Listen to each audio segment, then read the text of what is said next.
Bismillahirrohmanirrohim. Muhtaram azizlar, siz bizlarni mu'min musulmon qilgan Robbimizga hamd va sanolar bo'lsin. Robbimiz bizlarni halol yashashligimiz, haromdan uzoq bo'lishligimiz uchun bizga islom dinini, iymon ne'matini ato qildi.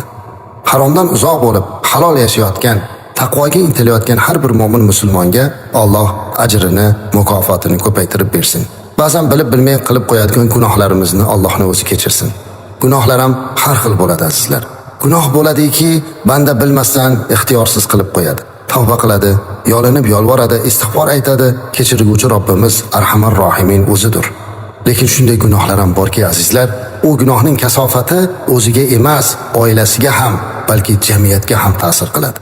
Bunday gunohlarda eng yomoni bu zinodir. Bu xiyonatdir. Shuning uchun sizlar bilan bugun biz mana shu haqida gaplashishlikni lozim topdik. Avvaliga bu gaplarni gapirsak bo'larmikin deb o'ylanib ko'rdik. Lekin gapirmaslikdan chora yo'q ekan azizlar. Chunki 21-asr, texnika asri. Hamma bolalarimiz qo'lida telefon. Uylarimizda tolali internet deysizmi? Eng tez internetmi, Wi-Fi hamma joyda bor. Eng yomoni internetdan yaxshilikka ham foydalanishlik mumkin. Ammo mana shunday behayo, sharmsizlik ham unda to'lib yotibdi. Bu esa zinoga olib boruvchi eng asosiy vositalardan bittasidir. Allohning o'zi saqlasin. Shuning uchun biz zino haqida gapirishga majbur bo'ldik. Zino keyingi paytda ko'payayotgani sir emas. Xiyonat ham ko'payib boryapti. Buni gapirishga majburmiz. Shuning uchun azizlar, bugun eng dolzarb mavzuda mana shu zino mavzusini bir eshitib ko'raylikda. Albatta buni qilmayapmiz deb Allohga shukr aytaylik va boshqalarni ham buni qilishlikdan to'xtataylik. Zino aslida lug'atda fujur, ya'ni fojir, jirkanch ish ma'nosida keladi. Ulamolar zinoga turli xil ta'riflarni berganlar. Ta'riflarning barchasini ko'rib chiqilganda, zinoni umumiy ta'rifi quyidagicha ekanligi mulohaza qilinadi. Ya'ni oralarda nikohi bo'lmagan, nikoh bor deb gumon qilmagan holda erkak va ayolni bir-birlariga munosabatda bo'lishlari. Mana bu azizlar zino. Nikohsiz turmush, nikohsiz oila. Alloh saqlasin. Mana bu zino hisoblanadi.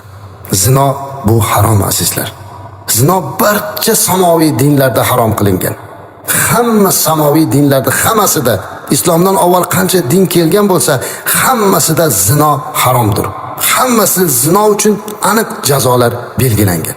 Islomda ham Alloh Qur'oni Karimda zinodan qaytarish degan oyatlarning aksarida eng katta gunohlar qatoriga zinoni qo'ydi.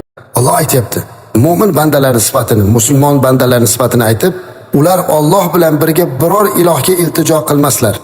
Ya'ni mo'min bandalar Allohga biror bir narsani sherik qilmaslar va ular Alloh o'ldirishni harom qilgan jonni nohaqdan o'ldirmaslar va zino qilmaslar. Kim ana o'shani qilsa, uqubatga duchor bo'ladi. Qarang azizlar, e'tibor bering. Eng katta gunohlar qatoriga zino qo'shilyapti. Bulardan eng kattasi Allohga biror kishini sherik qilish, shirk keltirish. Bu kechirilmas gunoh. Ikkinchisi odam o'ldirish va uchinchisi zino. Uchalasini ham orasida birin-ketinlik bilan buyuryapti. Ya'ni ular Allohga biror bir narsani sherik qilmaslar. Vergul, ya'ni gap tugamadi. Va ular Alloh o'ldirishni harom qilgan jonni nohaqdan o'ldirmaslar va zino qilmaslar. Mana shular birga qo'yildi. Odam o'ldirish qatoriga qo'yib qo'yildi zinoda azizlar.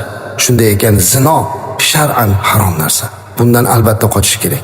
Oyatda davomida Alloh taolo aytadiki, kim ana shuni qilsa uqubatga duchor bo'ladi. Qiyomat kuni uning azobi bir necha barobar kuchaytiriladi va u azobda xor bo'lib abadiy qoladi. Alloh mag'firatli va rahimli bo'lgan zotdir.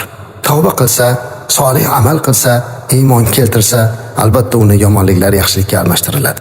Lekin mana shu holatda o'lib ketib qolishlikdan Allohning o'zi saqlasin azizlar. Zino bu juda yomon narsa. Zinoni dahshati shundaki, payg'ambarimiz alayhisolatu vasallam marhamat qilib aytganlarki, kim zino qilsa, uning tanasidan iymoni chiqib, tepada soya bo'lib turar ekan. Muhtaram azizlar, tanangizdan bir marta iymonda chiqishligidan ortiqroq musibat dunyoda yo'q. Iymon chiqib turadi deyapti. Iymon tanasidan chiqib tepasiga soyaga o'xshab turadi. Qachon zinodan chetlagandan keyin unga o'sha iymoni qaytadi. Bu yomon narsa. O'sha paytda o'lib qolsa nima bo'ladi azizlar? Axir o'zingiz bu hayotda nechtasini ko'rdingiz? Zino ustida o'lib qolgan, zino ustida boshiga balo kelgan, zino ustida qanaqadir bir falokatlarga uchragan, zino ustida yuragi ushab o'lib qolgan. Nechtasini eshitdik. Alloh ularning oxirati nima bo'lishi o'ziga ayon, lekin hozirgi hadisga muvofiq uning tanasidan iymoni chiqib turgan edi. Ha azizlar, iymon bilan hayo ikkalasi birga turish kerak. Hayo ketdi, xiyonat kirdi, iymon chiqib turibdi. Albatta zino qilganda hammasini kofir deb atab bo'lmaydi, lekin katta gunohlar qatoriga qo'shildi. Iymonini vaqtincha chiqib kirishligiga sabab bo'lyapti. Shunday ekan azizlar, biz o'zimiz Allohga tavakkal qilib, shukr qilib, halol turmush tarziga o'tib zinodan saqlanmoqligimiz kerak. Zino nafaqatgina o'ziga, balki jamiyatga ta'sir qiladi deb bekorga aytmadik. Zino qilsa azizlar, Payg'ambarimiz alayhisolatu vasallam qaysi yurtda zino ko'payar ekan, qaysi yurtda zino oshkora bo'lib ketar ekan, u yurtga Alloh balo yuboradi degan. Ota bobolari ham eshitmagan kasallik yuboradi deb marhamat qilganlar. Axir buni guvohi bo'lyapmiz u. Buni orqasidan quloq eshitmagan, ko'z ko'rmagan kasalliklar, bedavo dardlar mana shu zino orqasidan kelmayaptimi? Qancha yurtlarga balolar zino orqasidan kelmadimi? Qancha zino rasmiy tus olgan, zinoda oshkora qilgan yurtlarni suv bosmadimi? Balolar kelmadimi hayotda? Bir o'ylab ko'ring, qayerlarga balolar bordi? Suvlar toshdi, sunamilar bo'ldi. Hammasi o'sha joyda zino oshkora bo'lgan, Alloh saqlasin. Demak biz bugun zinoni bemalol ko'rib indamasdan o'tib ketayotgan bo'lsak, ha bu o'zi javob beradi qiyomatda deb o'tib ketayotgan bo'lsak, bu juda katta xato qilyapmiz. Chunki uning kasofatiga sizni oilangiz, bola chaqamiz ham qolishi mumkin ekan. Qanday qilib bunga befarq bo'lishimiz mumkin? Kechirasiz, azizlar, biz qaysi yurtda yashayapmiz? Qanday qilib mu'min musulmon yashayotgan yurtda, bitta mahallada fohishaxona bo'lishi mumkin? Ma'lumotlarda falon joyda fohishaxona bor ekan, ushalibdi deb o'qiyapmiz. Axborotlarda, tezkor xabarlarda aytilyapti. Falon bir joyda shunaqa fohishaxona ushlaganligi uchun jazoga tortildi. Axir uni atrofida nahotki inson yo'q? Nahot musulmonlar yashaydigan o'lkada shunday bo'lishi mumkin? Axir bu menga baribir deydigan narsa emas-ku. Buning kasofati hammaga urar ekan-ku azizlar. Shunday ekan, biz bu bilan hammamiz kurashmoqligimiz lozim. Toki bizni yurtimiz halol, pok, mana shunday oilalarni, nasl-u nasabni ehtiyot qilib kelgan ajdodlarning avlodlarimiz